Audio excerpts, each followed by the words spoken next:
Good morning, everyone, and welcome to Day 4 of the SAIS CARI Annual Conference. This year, the conference is being presented as a series of webinars over a period of 8 days.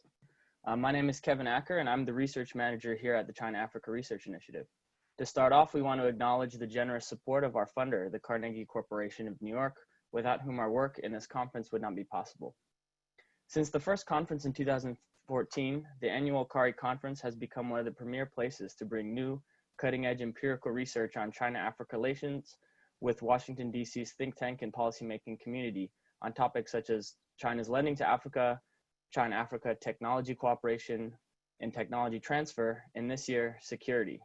The CARI conference provides a platform to feature the work of the current year's CARI research fellows and to bring them in conversation with other experts in the field. This year's conference, titled Strategic Interests, Security Implications, China, Africa, and the Rest, brings together a diverse range of scholars for a timely conversation on the security implications of China-Africa relations. This week's panels have explored the development security nexus, arms sales, and China's changing role in African security. If you've missed them, don't worry, as recordings will be posted online. There are also more panels to come next week from Tuesday to Friday, each day at 9 a.m., featuring topics such as peacekeeping, private security companies, regional security, and more. Before I introduce today's panels and our discussant, I wanted to briefly cover some basics. Marie will be including links to speaker bios and additional information in the chat as we go. So you can click on those and go to the website if you'd like to read the speakers' bios. If you have questions, you can type these into the Q&A function at the bottom of your Zoom screens, and our panelists will do their best to answer as many of these questions as time permits. When you are typing your questions, please be clear to whom you are addressing your questions and comments. Some of the papers being presented today have already been uploaded to our CARI website, and links have been included in the chat. There will be several others that should be finalized in the coming weeks. However, please note that some of these are still works in progress and may not be available immediately. And finally, recordings of each day's events will be made available typically 3 to 5 working days after the event, and these links will be on our website. Now, on to today's panel. Today's panel is called Emerging Technologies and Security Implications.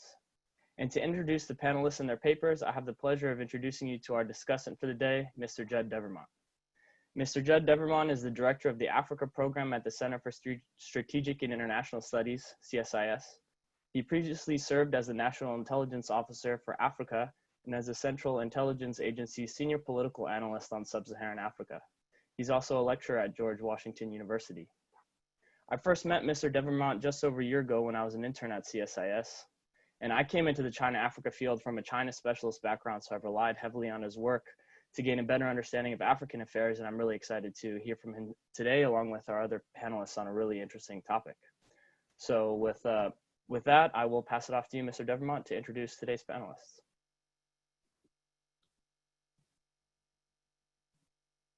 Thanks, Kevin. I appreciate it. We have a great conversation for you today, and I'm going to introduce panelists one by one, and then we'll have a discussion at the end of it, including Q&A. So why don't we jump right into it, and I'll introduce our first panelist, JILI KLINGER. She holds a PhD in geography from the University of California, Berkeley. She is an assistant professor in the Department of Geography and Spatial Science at the University of Delaware and she's a faculty member in the Minerals, Materials, and Society program.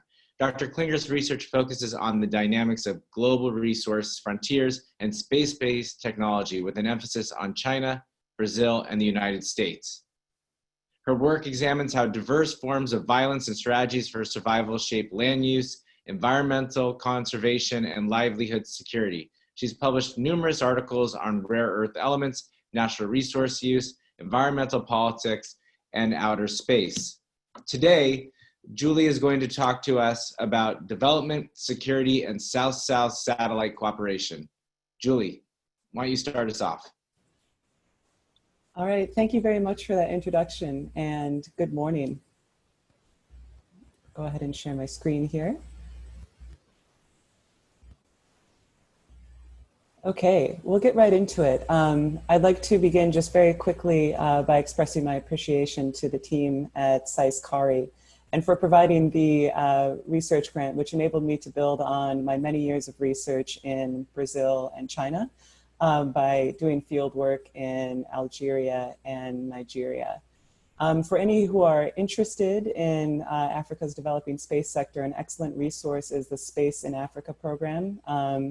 And I'm particularly indebted to Temidayo Oniosun and Joseph Ibe. They are based in Lagos, Nigeria. They're an excellent resource for all things quantitative and news related to the space sector in Africa. And of course, I'm indebted to the scientists, engineers, and personnel at Nigeria's National Space Research and Development Agency, and also the Algerian Space Agency and Brazil's Institute for Space Research.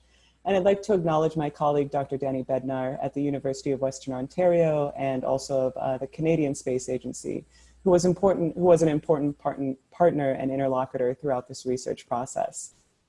Okay, so I think I'll begin by making the case for the relevance of space science and technology to the analysis of Africa-China relations more generally.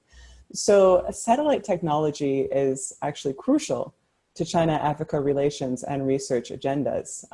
The areas that are more conventionally researched in China-Africa relations are things like infrastructure construction, mineral surveying and agriculture production, climate cooperation, interoceanic trade and logistics, and telecom security and surveillance.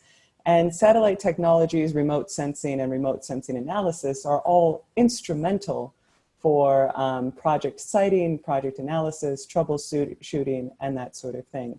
And so in a sense, space-based technologies have formed the backbone of China-Africa relations, certainly in the last 20 years. And so understanding the dynamics of these relations and the flows of information, technology, and cooperative partnerships lends a really important dimension to a broader understanding of China-Africa relations more generally. Further, I think it's important to note that space cooperation between African countries and China, as well as many other partner states, has synergistic effects with economic and diplomatic relations. So for China's part, China's Ministry of Foreign Affairs, they reserve space cooperation for governments with whom they have closer partnerships. So this might be a strategic partnership, and those of us, we all follow affairs in the region, we know that it's a big deal when a bilateral strategic partnership is established. And it's a key feature of comprehensive strategic partnerships. And this is, for China's Ministry of Foreign Affairs, this represents the highest level of bilateral relations. And this involves the full pursuit of cooperation, development, and importantly, coordination on regional and international affairs. But I think it is also important to point out that African actors have been engaged in international space policy and cooperation since the 1950s, and this includes the activities surrounding the International Geophysical Year in 1957, when you saw the construction of space science infrastructure around the world, particularly in the equatorial states in Africa and elsewhere, but also African diplomats have been instrumental in drafting the language of the 1967 Outer Space Treaty, which currently governs human engagement with outer space.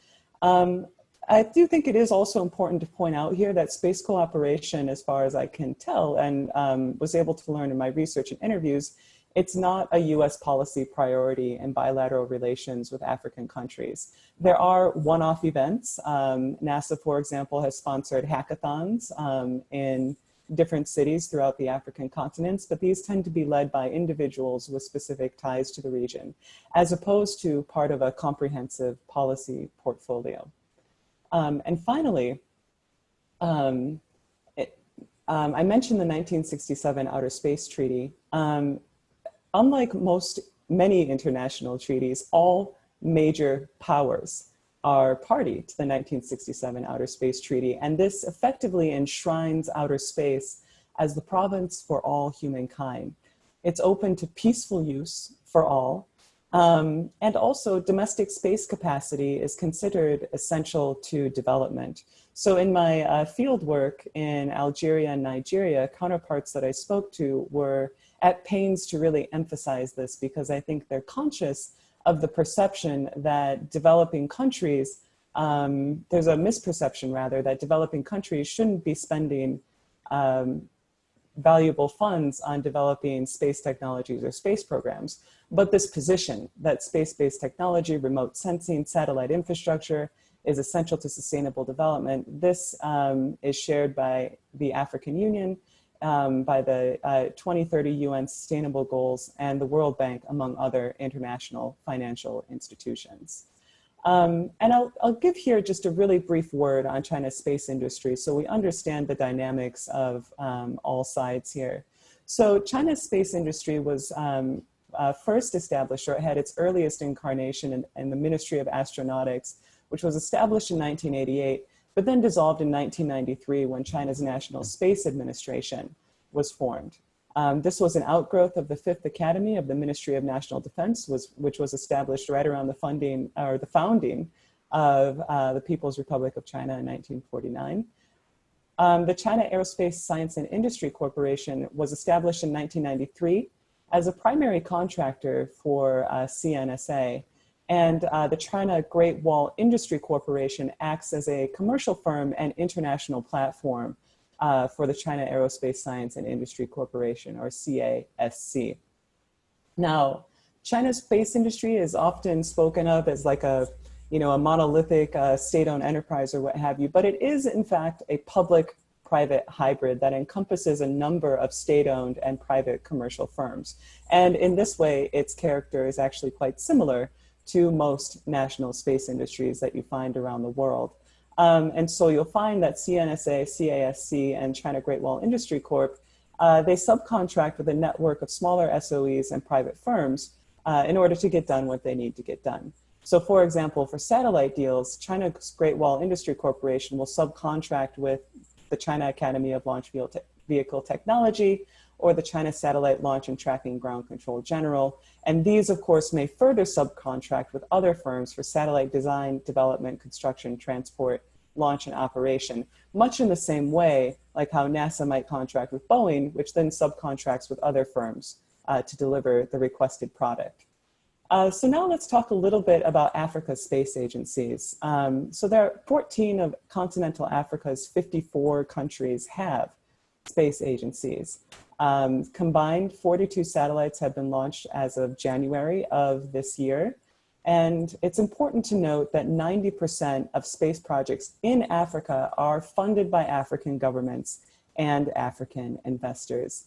And African space agencies have contracts with a variety of partners. And so that means China's agencies compete alongside international firms whenever an agency or a government announces that they would like to build a satellite. And China doesn't always win.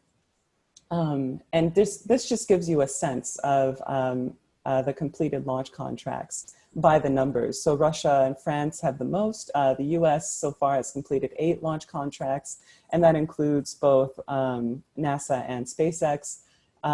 China has completed 5 launch contracts and Japan 2.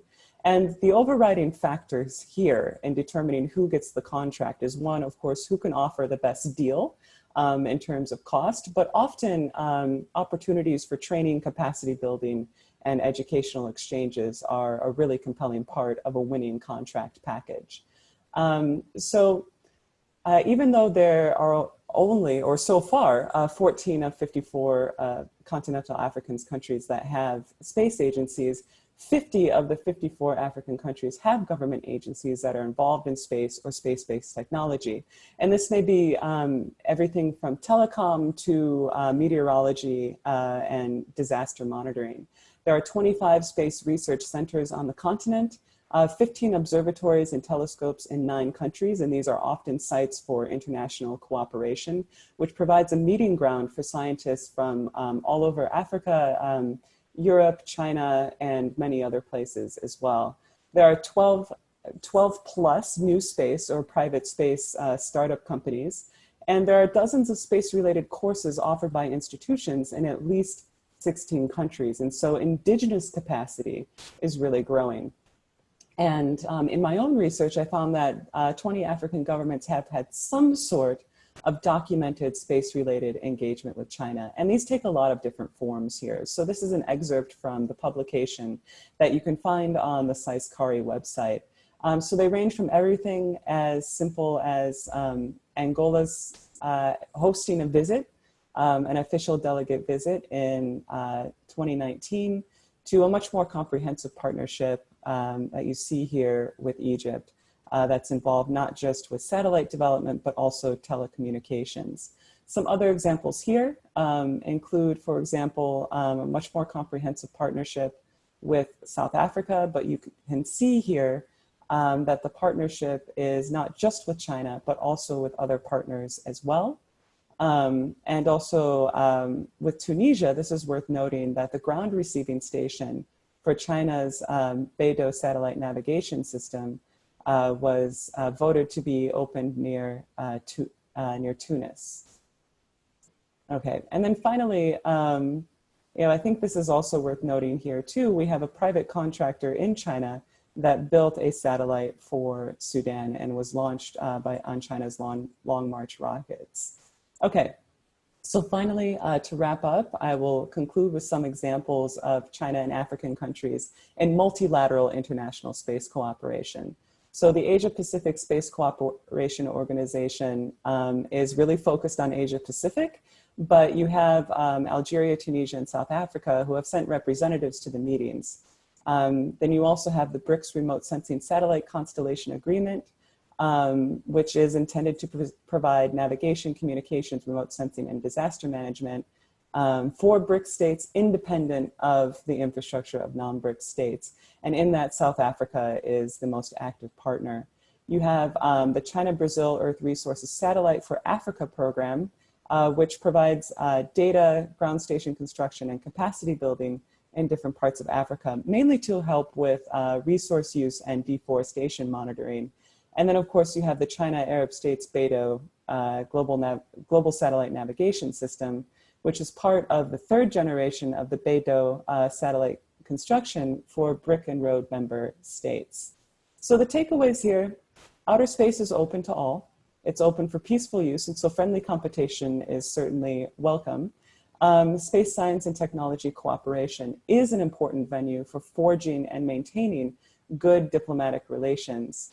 But the key thing here is that although China is an important partner, most space-related activity in Africa is driven by Africans, and China's firms can provide low-cost and comprehensive training, satellite construction, launch, and scientific services, but sometimes they are competed by other providers, and historic relations do tend to take precedence thus far. And so China's space agencies and researchers have been active in a number of international collaborations with African agencies and researchers. And of course, African countries have been important to shaping the global international legal climate for human engagement with outer space since the mid-20th century.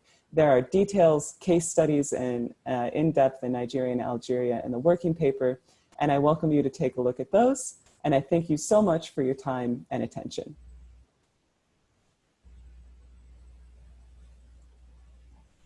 Thank you, Julie. That was really enlightening, and I encourage everyone to read the working paper. I got a lot out of it. And I'd like to just foot stomp a point you made about Temidayo and the Space in Africa team. I wrote a piece with Temidayo earlier this year. He and his team are incredible resources for this topic. So I'm glad that we both have found them and we can share their wisdom with the broader audience. So we're going to move to our second panelist. Bulelani JILI is a PhD student with Harvard's African and African American Studies Department. His research interests include China-Africa relations, cybersecurity, ICT development, African political economy, internet policy, and privacy law. He's also conducting research with the China Law and Development Project at Oxford University. He's advised and supported the Center for Strategic and International Studies. Oh wait, that's my organization. He's supported my organization's Human Rights Initiative, and his recent paper on Chinese surveillance tools in Africa looks at the exportation of Chinese surveillance technology. We're really excited to hear his presentation, and let me hand it over to you, Bulelani. Sure. Let's see. Firstly, I would like to thank everybody's time and consideration, particularly in this, political inflection point. It's rather heartwarming to hear everybody's work and to hear that everybody is still engaged. With that said, I'll start my presentation. The heightened attention to Africa-China relations is prompted by the growing investment, trade, and aid between African countries and China. Such ventures are being both embraced on the one hand and met with skepticism on the other. Although academic and media discourses are examining both the encouraging and detrimental aspects of the relationship, the way we explore the subject matter frequently overlooks the particularities of the African arena. Present China-Africa research has many lines of thought. One major thread considers the contemporary challenges surrounding the relationship. This is best represented by remarks on China's assumed neo-colonial ambitions that seek to harvest natural resources while undermining domestic liberties and environmental concerns. More precisely, in the digital and telecommunication arena, which includes the discourses surrounding information and communication technology and artificial intelligence, investigations generally scrutinize China's behavior and ask questions about the degree to which Beijing is enabling the proliferation of surveillance technologies. As one report noted, countries across the globe are applying Chinese-sourced AI technology. Accounts of this kind particularly speculate on the coordination between Chinese private actors like Huawei and the Chinese Communist Party, and they critically link China's generous loans that aid the procurement of technology with Huawei's selling of surveillance technology. In this view, the adoption of these technologies is made to be a reflection of Beijing's geopolitical aims. While the driving factors of this trend in the dissemination of surveillance technology is quite complicated, it's clear that these circumstances are mostly driven by Chinese strategic interests, the expansion of Chinese corporations, and African domestic demand features. The scope of my presentation today obviously cannot fully exculpate the links between African states, Beijing, and Chinese corporations. I'll just simply attempt to speak to some of the supply and demand factors that contribute to the dissemination of Chinese surveillance technologies in Africa. Concerns about China's ambitions to distribute surveillance technologies are founded. However, it is also true that many advanced democracies supply surveillance technology. AI surveillance equipment is traded by American enterprises. For instance, the American company IBM has sold its monitoring tools to 11 countries. This includes one African government, Egypt. Other advanced democracies such as Israel, Germany, Italy, France, and Japan have also contributed to the international distribution of surveillance technology. And so this point somewhat indicates that there's a growing transnational economy of the distribution of surveillance and technologies. Furthermore, these technical and global ambitions are driven by the launch of the Made in China initiative. The government wishes to bring Beijing to the cutting edge of technology by primarily relying on state and private corporations. Importantly, using African markets as laboratories to test and improve their novel technologies. A popular example is the CloudWalk technology, which signed a deal with the Zimbabwean government to provide mass facial recognition technology. This ultimately supports the company's desire to improve its technical means to recognize Black faces, which has been a challenge for facial recognition technology, while also supporting the state's security ambitions. This obviously poses a question, but also a particular threat in a country like Zimbabwe that's had a history of human rights violations. Much of the selling of surveillance goods and the building of ICT infrastructure is carried out by Chinese telecommunication companies in Africa. Major Chinese firms such as Huawei, ZTE, Dahua, SenseTime, and others are building ICT networks and selling high-tech censorship tools. Namely, Huawei and ZTE have established more than 40 third-generation telecommunication networks in more than 30 African countries. Huawei specifically has built about 70% of the continent's 4G network. The technology is mostly installed as a part of Huawei's Safe City projects.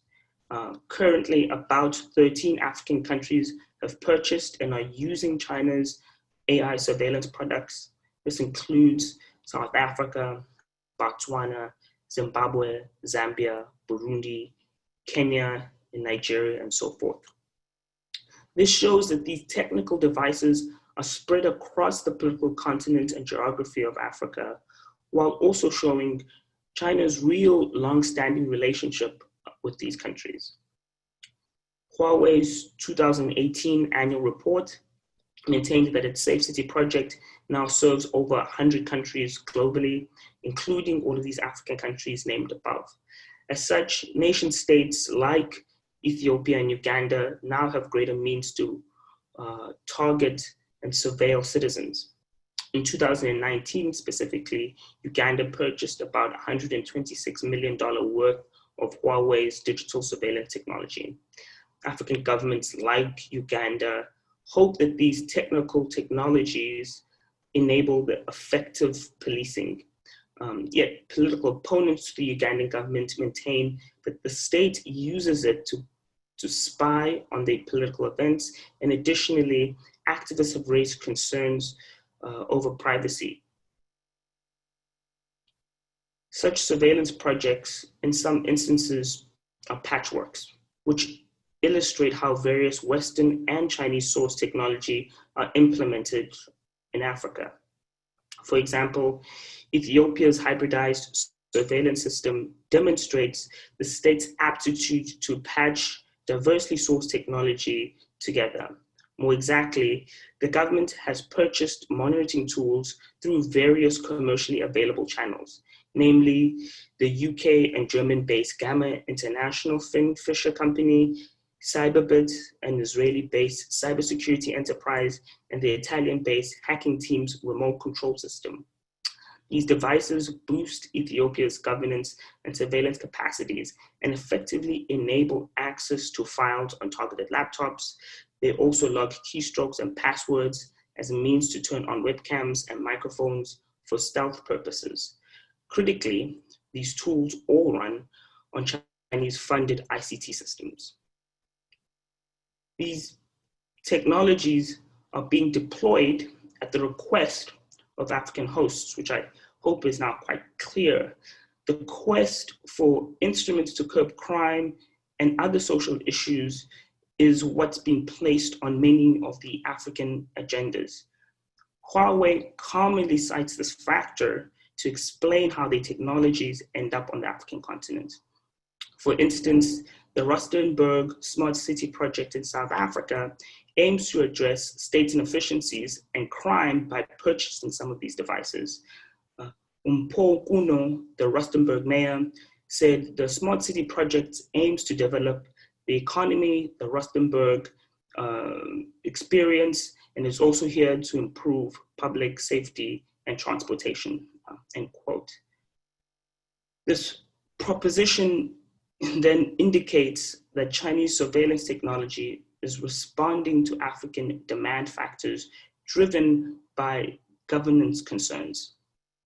This argument essentially challenges some of the simple narratives that the adoption of these Chinese technologies are solely a reflection of Beijing's aims to promote suppressive practices. African domestic aims may or may not overlap with assumed Chinese geopolitical objectives. All these lines of investigation and thoughts are not mutually exclusive. Put simply, we can imagine enhanced public governance which contributes to safety and economic growth but also the targeting of political opposition. These circumstances demand locally informed research that explores the particularities of African political and legal landscapes. Whether these surveillance technologies are being deployed for legitimate or illegitimate ends can really only be determined on a country-by-country basis.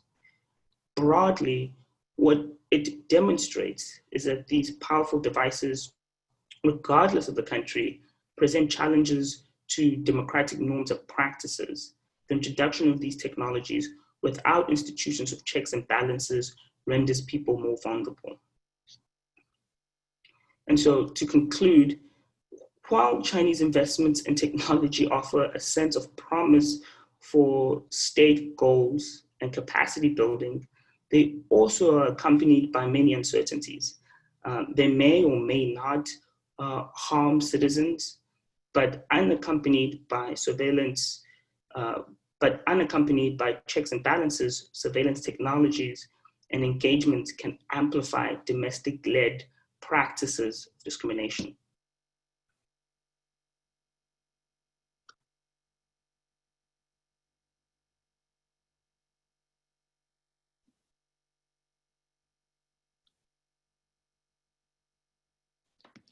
Okay, thank you so much, Bulelani. That was a really wonderful presentation. I think it provides a lot of fodder for our discussion at the end. Let's move to our third panelist, who is Connor FAIRMAN. He is a research associate in the Digital and Cyberspace Policy Program at the Council on Foreign Relations, where he researches the impact of emerging technologies on international relations, digital trade, and privacy. Previously, he studied China's Digital Silk Road and Safe City initiatives in Africa at, again, CSIS, my institution. Connor holds a bachelor's degree in international relations and Chinese and a master's degree in computer and information technology from the University of Pennsylvania. Connor is going to be presenting on Transsion, a Chinese prodigy in Africa. Connor.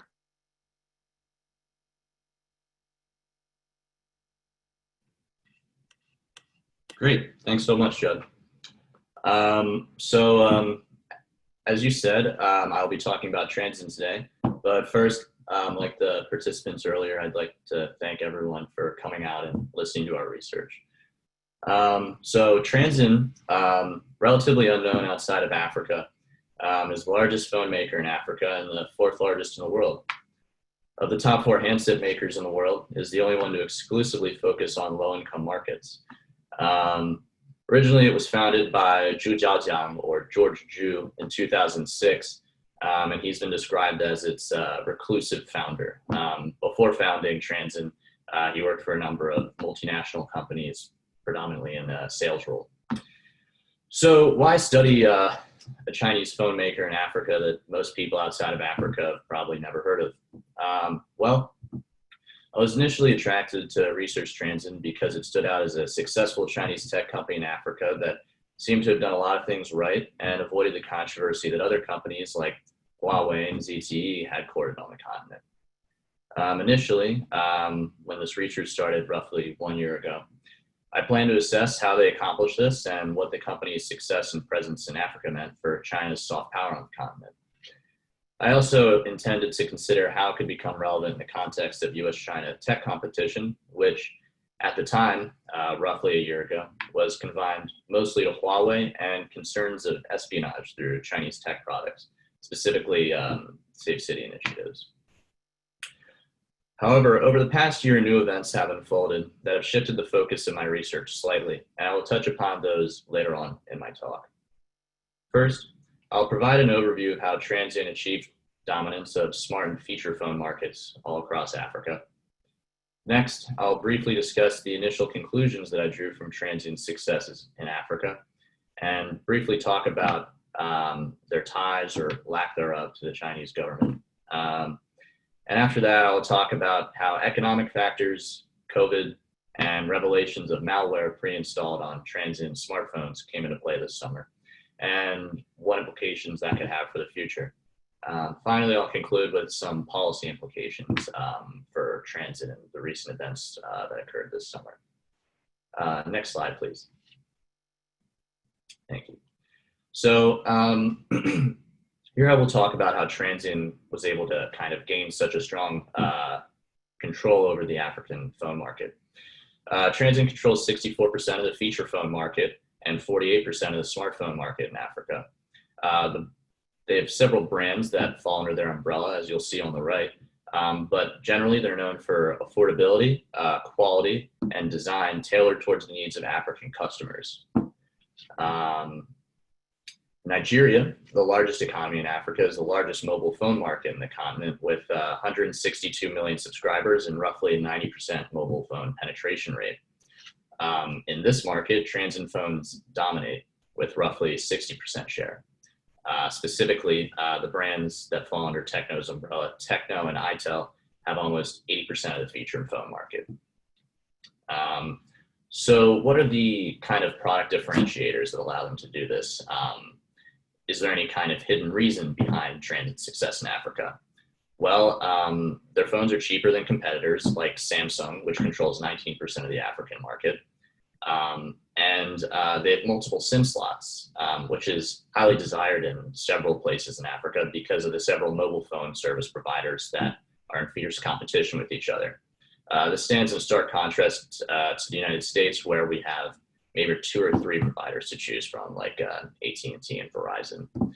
And so oftentimes these companies provide special offers in order to attract customers from their competitors. And people will thus have multiple SIM cards with preloaded data in order to cash in on these deals. Additionally, Transsion smartphones have cameras designed for people with darker skin tones. They realize that other phone cameras don't capture darker complexions very well, and so this is a feature that they added on their smartphones. Additionally, because they realize that sometimes African governments will cut off electricity to save money, they made their phones have a longer battery life so that they wouldn't die when people didn't have access to electricity. Also, Transsion's phones, many of them are manufactured in Ethiopia, which has created thousands of jobs for Africans. They have other factories across the world, specifically in China and Bangladesh, but the prevalence of their manufacturing facilities in Africa is also a unique aspect of their business model. Additionally, Transsion smartphones have support for multiple African languages. They're the first major mobile phone brand in Ethiopia to support an Amharic keyboard. So in short, Transsion's dominance in Africa's phone markets is not actually by chance. It's due to just superior marketing and tailoring their product for African consumers to meet their needs. It's really an example of just great marketing. Next slide, please. So now that we've understood how Transsion has gained such a strong foothold in African phone markets, let's examine what the relationship as a Chinese company is with the Chinese government, and what the soft power implications are of their success. So they're a publicly traded company as of 2019, and official company statements often talk about how they are aligning their expansion goals with the Belt and Road Initiative. On top of that, Transsion's CEO, Judd, has been quoted in the Global Times saying, "The company's growth rides on the back of BRI, a new Chinese-built telecommunications infrastructure in Africa." Now, there could be multiple reasons why the CEO and the company would publicly endorse BRI. First, infrastructure laid by BRI projects has actually been very helpful for phone service expansion in the continent. The increase in phone service availability consequently drives demand for new phones. So they actually have quite a lot to owe for the new infrastructure built by BRI projects.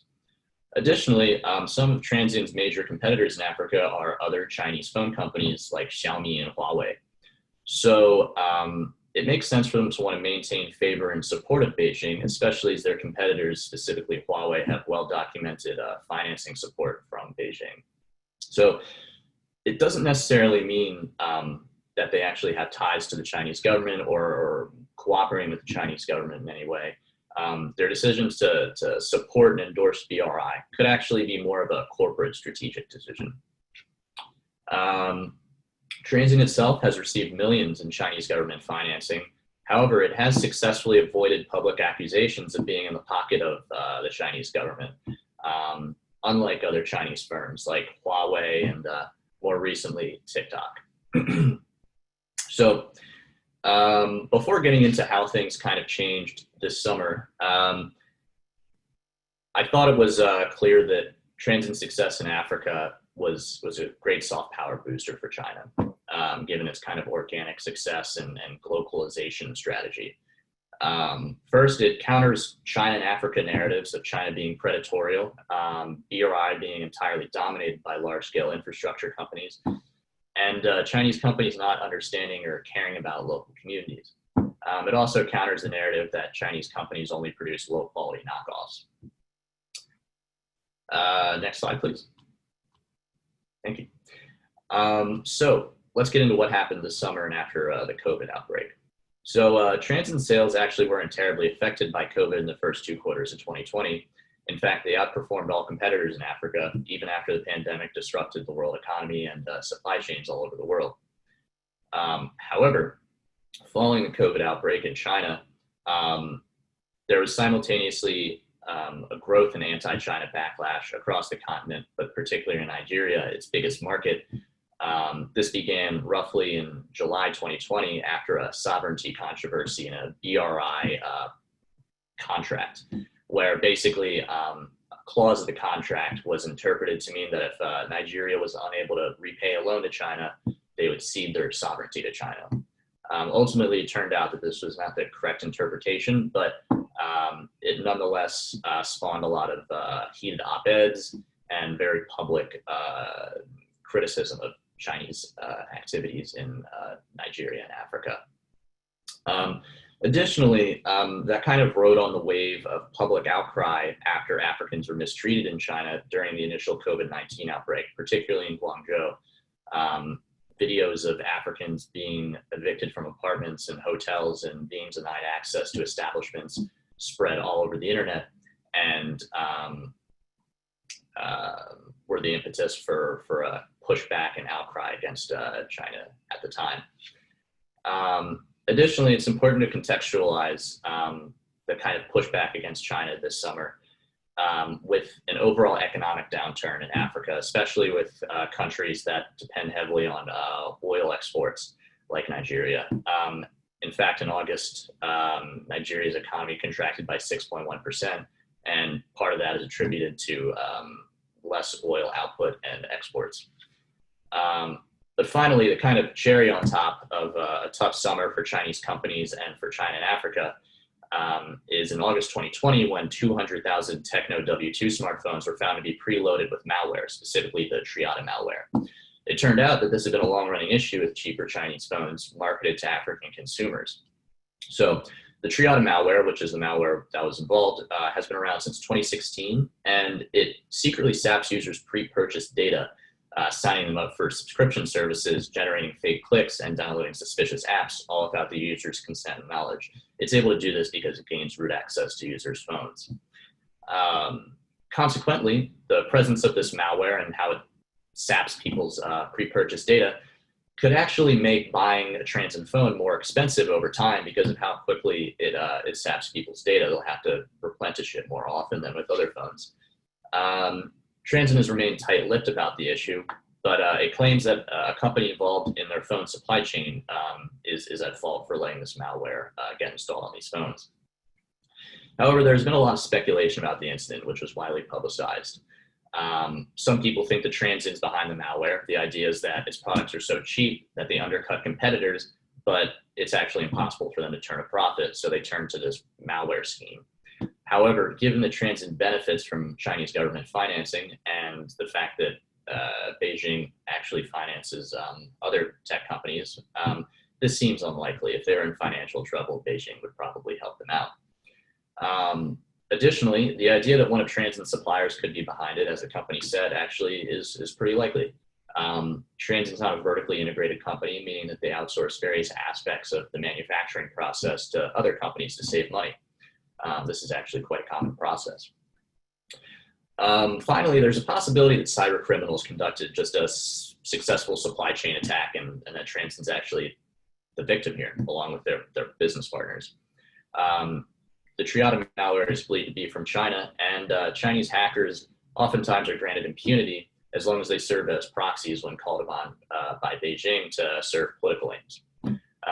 As a result of this, Chinese hackers could feel safe targeting supply chains of products marketed to African consumers because they think they'll be easy targets and they think they'll get away with it. However, for their part, Transsion released a patch that users could download to fix this problem. However, those that study cybersecurity know that getting people to download patches and update their hardware is easier said than done. So it's unclear how many people have actually downloaded this patch to fix this problem. Next slide, please. So just kind of wrapping up, Transsion's Q3 2020 earnings report is expected on October 28th of this year. It's unclear how these events this summer, especially the malware revelations, will affect them. But it will be interesting to see how broader economic downturn in Africa, anti-China sentiment from over the summer, and the malware revelations have impacted it, if at all.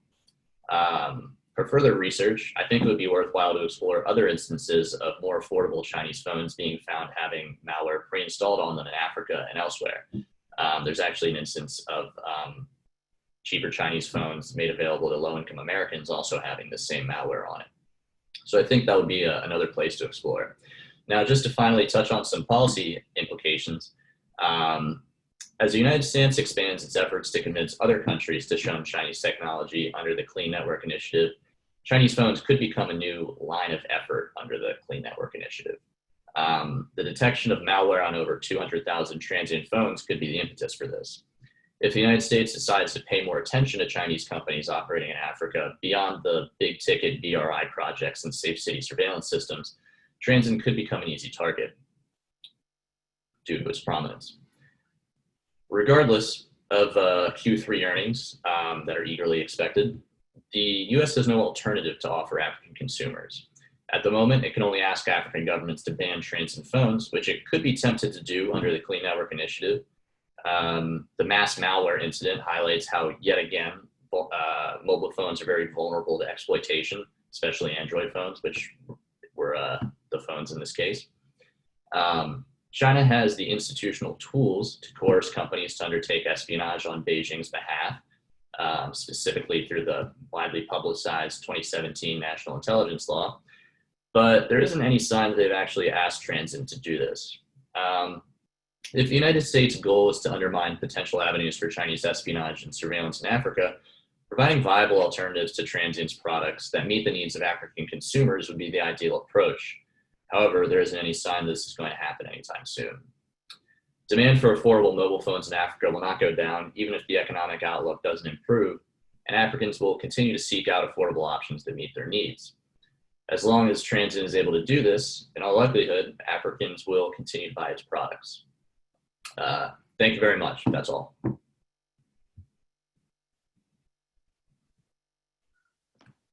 Thanks, Connor. That was a really engaging presentation. So I'll spend a little bit of time reflecting on our three panelists' presentations, and then we'll open it up for Q&A.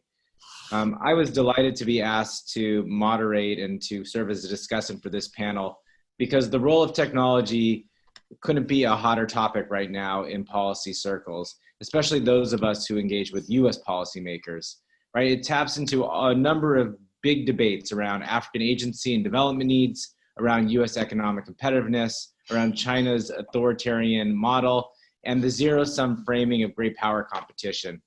And I would argue that in contrast to the debt trap diplomacy trope, which I think most scholars here would discount, there's a lot more uncertainty and questions about Chinese intentions in the technological realm. Why that is pretty clear. This is a much more specialized field, and it touches on issues of intelligence and intelligence gathering. It's just simply harder to ascertain what the threats are to whether it's African sovereignty or the national interests of Chinese rivals, including the United States. Now, in my mind, all of the panelists start at the right place.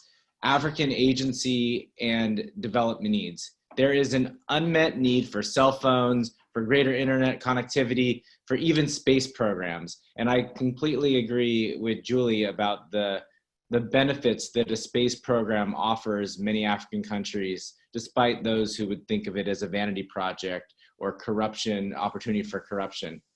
And Africans are driving this conversation, which I think every panelist presents very effectively. But we also have to, and we need to confront that some of these technologies are simply areas where the US is not as competitive. As Connor notes, there is no US low-cost alternative to a Transsion phone, or the US isn't engaging, which is Julie's point, right? That China hasn't displaced the US in satellite cooperation. There just aren't that many US programs currently in existence. But it's also true that these programs have potentially negative effects. And I think we need to analyze them with a critical eye. As Bulelani notes, they have the potential to enhance the capacity of governments to act in authoritarian ways. And I think there are some real questions about how they or do they facilitate data theft and other problematic Chinese activities. Now, I want to be clear that I don't think African governments are naive about any of these risks. They are taking very calculated risks about the pros and cons of any of these technologies. We know that African governments do use Huawei. There was a great Wall Street Journal article about this to spy on some of their citizens. That's particularly in the case of Uganda. But it's not just Chinese technology. There's been similar reports about Israel's NSO group providing countries like Togo the ability to spy on their people. But I think it's a fair conclusion that some of these technologies could be used to spy on African governments in a way that benefits Beijing. And I have a hard time with Huawei's claim that it is entirely separate from the government. There have been some really interesting studies that talk about how many current Huawei employees are former Chinese military or intelligence officers. I also think there are some concerns about how China uses its commercial sales in the space industry to bolster relations with countries around the world, and how that allows them to lead on space issues in a more geopolitical lens. Some analysts have pointed to China's construction of a satellite dish in Swakopmund, Namibia as a problem, as a potential beachhead for the PLA. I mean, one of the things that none of the authors really talk about is how Chinese investment or courtship of African thought leaders in the tech space allows China to lead on global standards and norms that could benefit Beijing at the expense of its competitors. It also increases a host country's reliance on Beijing for information technology systems and platforms. The recent report from the Asia Society, Weaponizing the Belt and Road, by former Assistant Secretary for East Asia, Danny Russell, talks about the BeiDou satellite network and how it is, a asset to the PLA, particularly to get around US-controlled GPS systems. Now, not all of the presentations were explicit about this, but I thought there were some really interesting policy ideas that were embedded in the presentations, really around how do you ensure transparency, how do you mitigate potential threats, and as well as, I think, making good on Bulelani's point that we have to understand how these technologies are being deployed, both for legitimate and illegitimate needs. And I wholeheartedly agree the only way to do that is to look at a country-by-country basis. So first, one of the, I think, big takeaways from Julie's paper is multilateralism. There are a series, as she points out, of multilateral initiatives around space. And I would just add that Africans sit on a number of important UN committees that oversee cooperation. And these are really, I think, important forums for Chinese, African, and other global partners to talk about the peaceful use of space, to set standards, to make sure they're fair practices. The second one is around transparency. And I think if we had been thinking more about transparency of investments and maybe some more engagement around different technologies, perhaps we could have mitigated the malware controversy that Connor had described. And third, Ethiopia's hybrid surveillance system that Bulelani talks about is really interesting as a way to manage and mitigate any security threats from one country. As he notes, Ethiopia has patched together a diversity of technology sources and that allows them to boost Ethiopia's governance and surveillance capacities. But I would also argue that it increases Ethiopia's control over its IT systems. This is essentially what the UK has been doing, thinking about a layered approach to its tech systems. Finally, to conclude, I think two lessons for researchers based on these. First, I think Connor's case shows that we have to regularly reassess our judgments about the positive and negative implications of Chinese engagement. As he points out, he started on a story about soft power and it ended in a very different place. But it's that repeat rethinking our assumptions and changing judgments based on new information that's critical. The second one is something that I think many of our panelists exemplify here, is that we need to have scholars who are not only political scientists or historians or economists, but the ones that are well-versed in cyber and other technologies. It's the only way that we're going to be able to understand some of the implications of this technological investments. So I think my final pitch is that, SAIS-CARI, what SAIS-CARI is to Chinese loans, I think we need a similar organization or circle of scholars that do the same for when it comes to Chinese tech. So with those opening remarks, we're going to turn to Q&A. You'll just allow me a minute to sort of reset my devices so I can look at some of the questions that we have on the table. Okay, so why don't we start for a question from Julie. This is from Bulelani Tico. He said, he or she said that she was the first person approached by the Chinese to grant small satellite for Ethiopia and participated in the space program and strategy. But the question was that they didn't have, okay. Julie's already answered this a little bit in the chat, but we'll still see if we can have her answer this. Anyway, that there was nothing but to show how to build local capacity of designing and building and launching satellites. So Julie, in your view, what capacity does Africa have in space technology capabilities?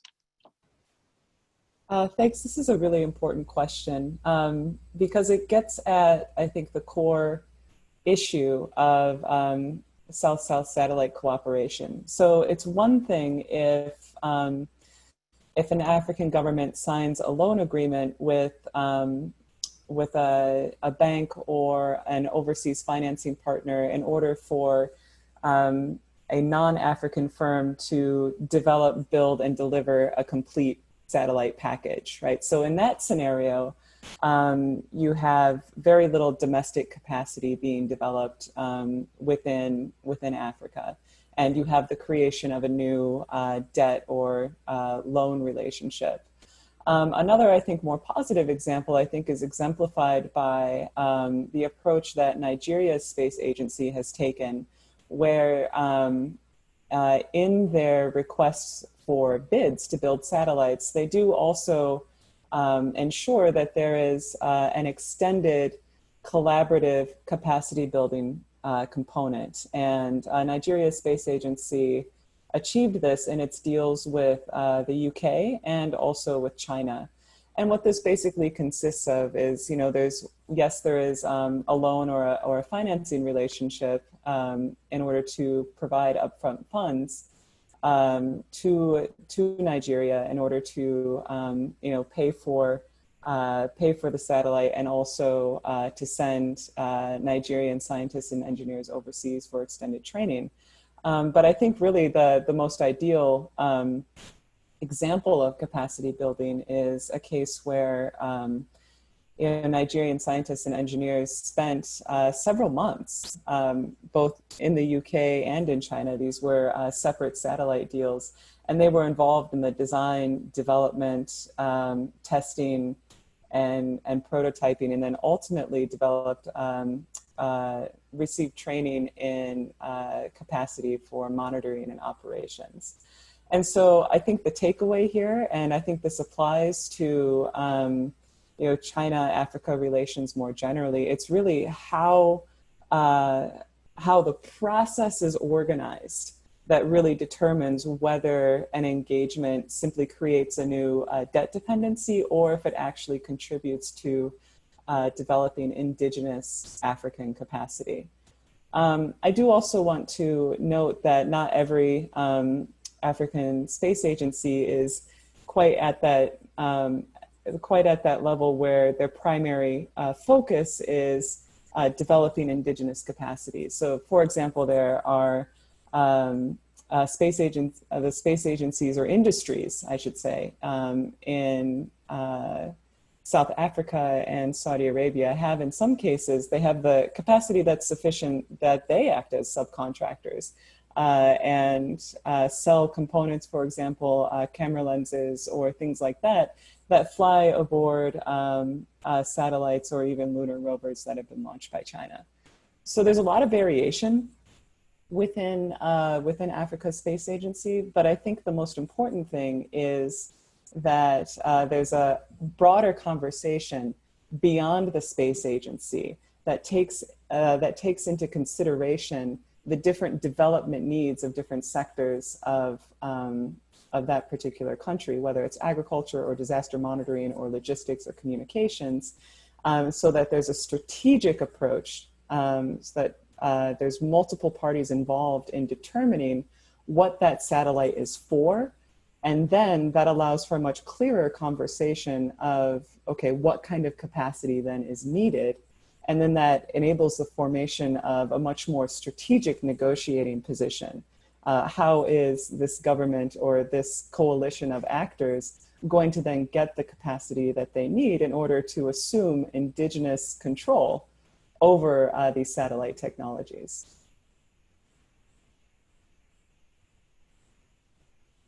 Thanks, Julie. Let's turn to a question for Bulelani. This is from Maggie Zhang. What do you think of the role and influence of Africans in China on the China-Africa relationship? What is your assessment and suggestions on a solution in the short and long term? As the issue of illegal Africans in China has existed for a long time, I'm not sure how this relates to your paper, actually. You can tell me if you want to answer this. COVID has exposed the issue of Africans in China, making it an urgent issue to address discrimination. I don't really think that's related to your paper at all. No. All right, let me switch to a question for all panelists, because I think, Bulelani, you could answer this first, and then we'll come back. Does that make sense? This is also for Maggie, so you still get a question. You make the question about space industry is mostly dominated by state-owned companies, and mobile phones is mostly conducted by private companies. Do you see differences in the way state-owned versus privately owned companies operate in Africa? How do you think about their role and influence on the China-Africa relationship, specifically on the economic relationship? So why don't we do Bulelani, and then we'll go to Connor, and then if Julie has any questions, then we'll do another question. Yeah, sure. As it relates to the multiple number of Chinese corporations acting in Africa, a lot of the private enterprises, a lot of the time actually are quite small and medium-sized enterprises, which I think gets lost in a lot of the discourse, especially when we're focusing on some of the larger corporations such as Huawei and ZTE. And so in terms of their general impact, a lot of the time they are effectively providing employment opportunities and new technologies that aren't currently available to Africans. And so if we're just going to take note of the smaller enterprises entering, they're relatively almost a positive to almost a neutral actor. As relates to some of the larger corporations, what is quite interesting is how they inspire political consternation. So you can imagine some of the large SOEs entering Africa. Obviously, because of just the sheer nature of some of the controversies surrounding it, it can build consternation, but that in itself shouldn't necessarily lose sight of the fact that they do create opportunities, not only for African actors, but more for anything for Chinese actors.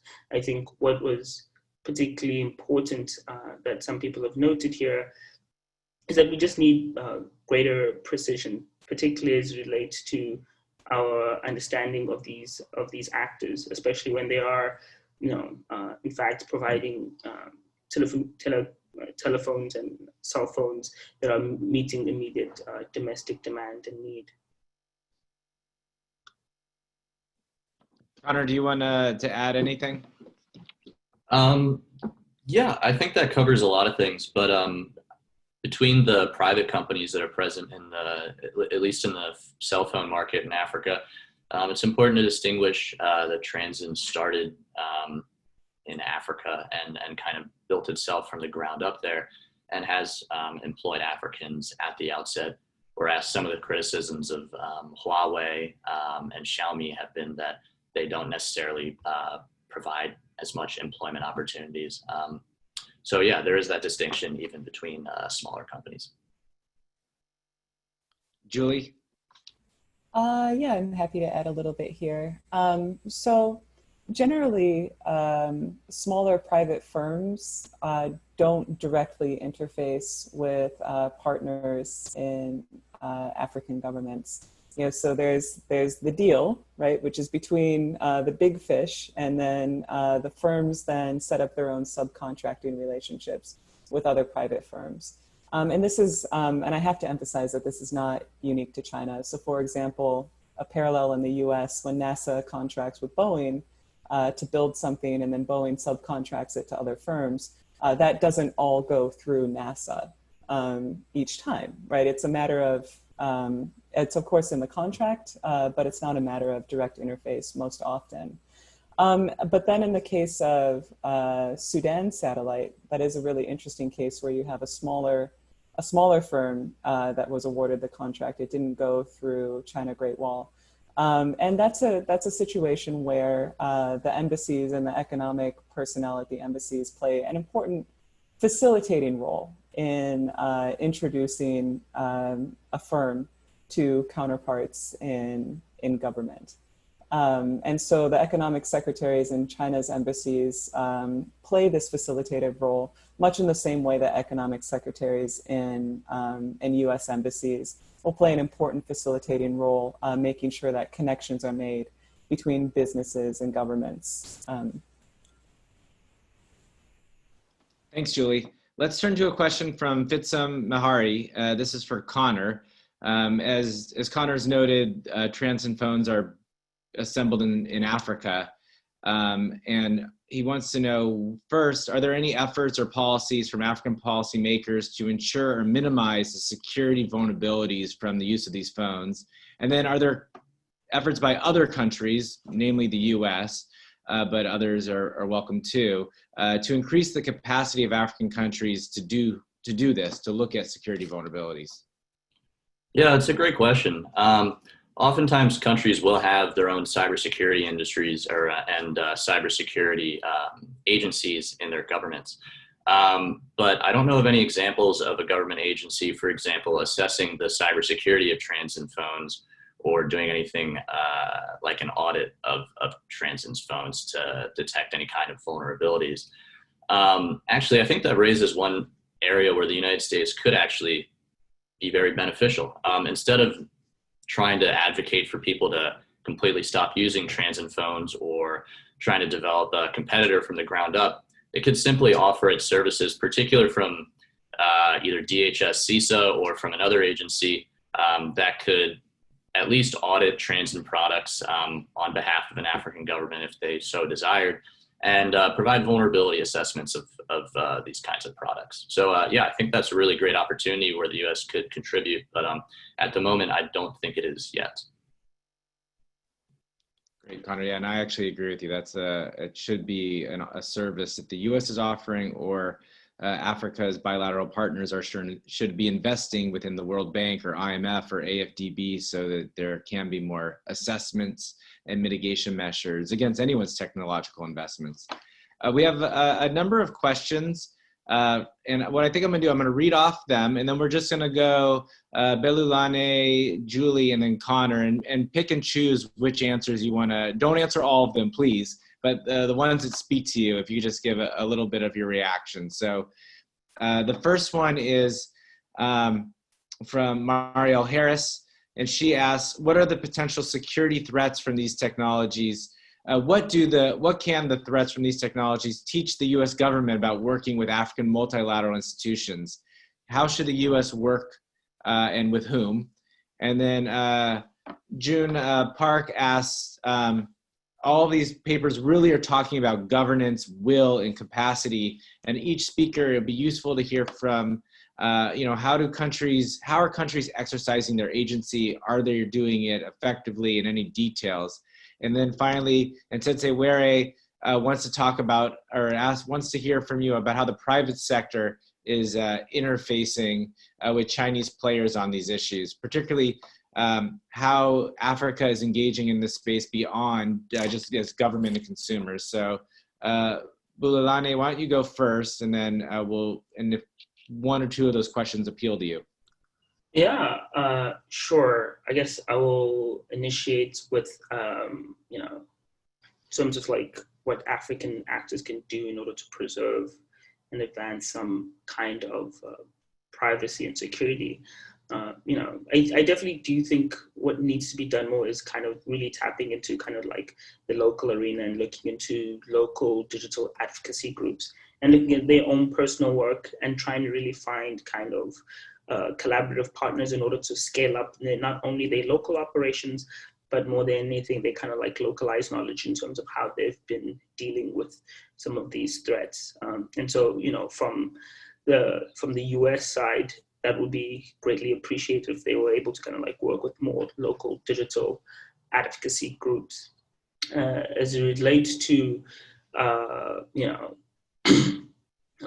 what African governments are currently doing, the South African government in particular has been scaling up its Data Protection Act and has been attempting to really think more deeply about how to actively preserve local citizens' data, particularly as it's also scaled up its operations with a number of actors, including China as it relates to, ICT development. And so once again, I would kind of pay closer attention to what are the local actors doing and how can we from this side scale up their own kind of operations as a means in order to provide, greater resources for African agency.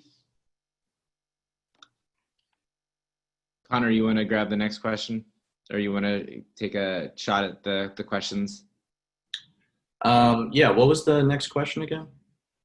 Well, it's a choose your own adventure situation. So you can talk about multilateral institutions, talking about how you see Africans using agency effectively, or a little more on the private sector engagement with Chinese players. Sure. I think in terms of engaging private Chinese companies, I think that might potentially be one avenue through which both grassroots organizations and governments could seek to create. Connor, let me just clarify. The question was African private sector engaging with Chinese companies. I'm not sure. I don't really have an answer for that. I can pass on to Julie. Julie. All right. So I would like to echo Bulelani's comment that they're getting engaged with the local digital advocacy groups and maker spaces in cities throughout the African continent is a really exciting place to start. I mean, I visited a couple incubators and maker spaces in Nigeria, and these places are packed. People are busy. And there's one other dynamic to the public-private divide in the space sector that I do think is worth mentioning. So whereas, in the US and other parts of the world, there's a concern about the increasing privatization of the space sector simply because it does take space operations outside of direct democratic decision-making with interlocutors in African countries. I've raised this question. And in cases where corruption and embezzlement is an ongoing issue, the opposite sensibility is that, well, actually in the private sector is where you have more accountability and transparency in contrast to the public sector. So that's an interesting tension that I think will need to be followed, and I think is really useful to examine in a comparative global perspective, because it shows us that there is no one specific model for organizing human engagement with outer space. It really does depend on the alignments of actors and institutions, and then also, of course, how transparent different sectors are or can be. And then to Marielle's question, so what can potential security threats from these technologies teach the US government about working with Africa's multilateral institutions? Who should the US work with and how? I think that, I think actually one of the most enlightening things about researching the space sector in Africa is how minimal a role US entities play. And part of this is because the US has a record of a fairly capricious or non-cooperative stance in many multilateral organizations. So in the space sector, this is abundantly clear. The establishment of the US Space Force is a very interesting development, but it does directly contradict the letter and the spirit of the 1967 Outer Space Treaty, which does enshrine outer space as a domain of peaceful use for all humankind, and does explicitly prohibit the militarization or claims to sovereignty in outer space. And so this does put US entities in a very awkward position when it comes to looking for opportunities to engage with African public and private sector partners in the space sector. It does raise a lot of questions because it contradicts a lot of the very careful work that African diplomats have done over the decades in order to contribute to keeping space open and peaceful for all. Okay, thanks, Julie. We've got another question for Connor. This is from Kevin. I think he gets opening remarks prerogative to jump the queue.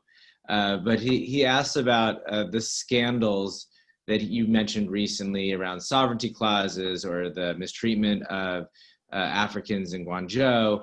And his point is that this highlights this divide in the perceptions of China between African governments and African societies. And curious about if there was a similar divergent response to the Transsion malware scandal. Have there been any long-term, or do you anticipate any long-term impact on the China-Africa relations? And is it being felt differently between governments and civil societies? Yeah, it's a great question. It's unclear yet what the impact of the scandals and the malware incident would be on Transsion in the future. I would be inclined to think that if their Q3 earnings took a hit, then we could potentially see some long-term effects, especially from the malware, but also some residual effects from the incidents involving Africans in China this summer. Moving forward, I think also their brand has really been tarnished, not necessarily as a Chinese company, but more for being a quality company that doesn't produce knockoffs, but produces high quality goods. And that would be from the malware incident. So it'd be interesting to see how they recover from that. My speculation is that that'll be a hard thing to overcome, especially since 200,000 of their phones were infected. And specifically the W2 by Techno, the model that was infected, is considered to be like one of the best phones that is under Transsion's umbrella. So I think it will be kind of hard to shake that. There hasn't really been a lot of government commentary regarding Transsion from African governments. So this is something we're going to see play out more at like the consumer level. Thanks, Connor. I'm going to pose a question from Deborah to all the panelists, and I presume this will probably be our last question, but it's incredibly important, and I think it relates to the challenges of scholars in this particular field. And what Deborah asks is that IT issues can be very sensitive, and this is going to make your research really challenging. And so how have you been able to interview Chinese stakeholders, if at all, and if maybe that gave you any new insights, or have you thought of any ways, I'm ad-libbing, and how to crack this nut and going into the future? And I think these same questions probably apply to African governments, so why don't we add that in the mix as well. So Bulelani, why don't you go first on this question? Your work probably hits on this the most. Yes, yeah. To be honest, I'm actually been quite fortunate in terms of how people have been open to me. And I think that generally just has to do with the fact of my time as a Yinqing scholar, but also at my time at Beida, where I had a degree of familiarity with a lot of people within the kind of tech space and policy spaces. And so people have always been open and engaged with me. What has actually been more difficult has been on the Africa side, rather than the China side in terms of getting interviews. And the ways in which I've somewhat navigated it has just honestly always been just trying to be somewhat of a gadfly, or the kind of, permanent PhD student near your government offices and really asking around. And that somewhat has helped me gain some of my, ethnographical information. And as it kind of relates to, I guess further navigating, what I've tried to also do is really kind of just work down the line in terms of who's exactly working in certain spaces and in certain buildings. And I'd really just try and get anybody to talk to me. But and that's really kind of how I've navigated it, really. On your Chinese interlocutors, is there a difference between government and Huawei private sector companies or pseudo private sector companies? Yeah. What I've constantly noticed is that the private sector has generally been more open and honest in terms of directly speaking to me. The government officials have been somewhat difficult to sometimes convince. But because I worked with some of them, specifically on my master's dissertation, I think I just have always approached them as as a former student more than anything. And then they've been, a bit more willing to speak to some of my questions. Thank you. Julie, same question.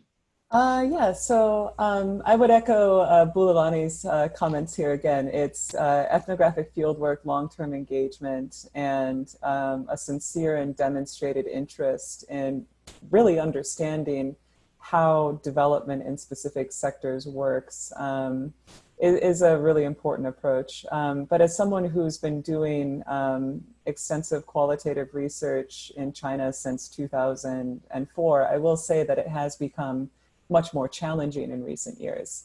And bilateral relations, speaking as someone from the US, bilateral US-China relations definitely make a difference in how easy or difficult it is to sit down with interlocutors, whether they're public or private sector or members of civil society.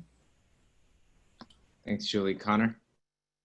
Yeah, I haven't had the opportunity to interview anyone for this project yet, which is still kind of ongoing, but there's actually quite a lot of information widely available online that can be readily accessed very easily.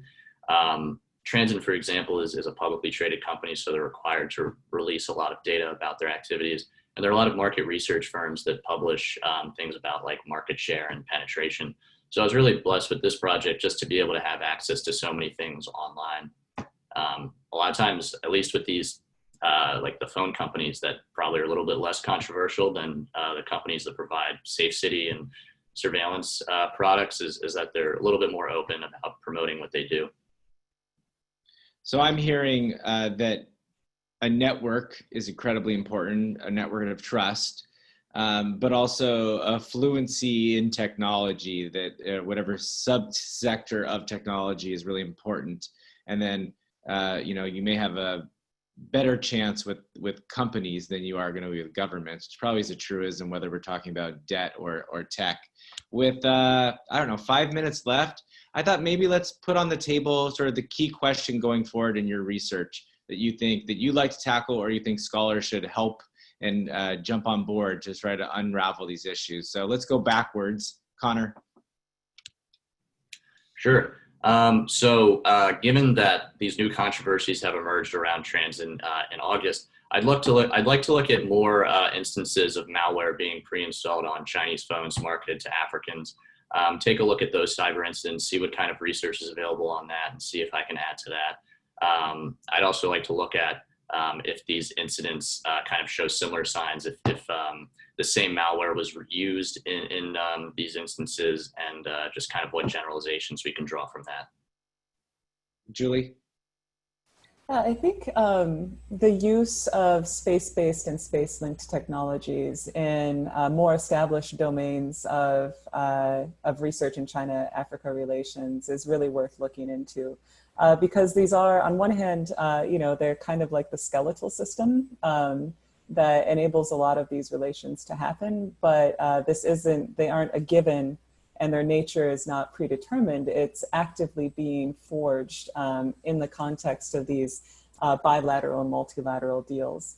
And I think another broader, political and ethical question is precisely, what the duties are for the international community to act in response to, say, for example, human rights abuses or things like that that are made visible and irrefutable by these growing constellations of satellite technologies. There are many other areas that I'm looking forward to looking into, but I'll just name those two for now. Perfect. All right, Bulelani, take us home. Sure. What I'm mostly interested in is really thinking through how do some of these governance and surveillance technologies, how are they exactly implemented, and whether or not they are meeting local goals and ambitions. Primarily if they are in fact, deployed in order to truncate crime, are they actually meeting that goal? If they're there to advance administrative processes, are they in fact meeting those goals?